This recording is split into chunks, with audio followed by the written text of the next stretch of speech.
407 years ago, our fathers brought forth on this continent a new nation conceived in liberty and dedicated to the proposition that all men are created equal.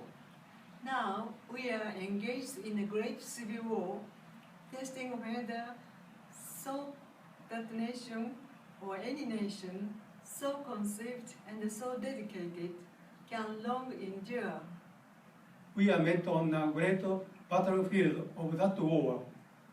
We have come to dedicate a portion of that field as a final resting place for those who here gave their lives that that nation might live. It is altogether fitting and proper that we should do this. But in a larger sense, we cannot dedicate, we cannot consecrate, we cannot hallow this ground.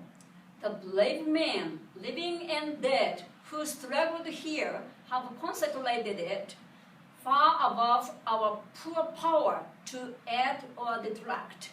The world will little note nor long remember what we say here, but it can never forget what they did here.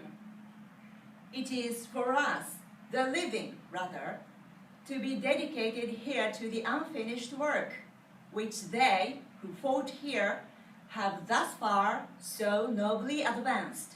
It is rather for us to be here, dedicated to the great task remaining before us. That from these honored dead, we take increased devotion to that cause for which they gave the last full measure of devotion. That we here highly resolve these dead shall not have died in vain. That this nation under God shall have a new birth of freedom. And that government of the people, by the people, for the people, shall not perish from the earth.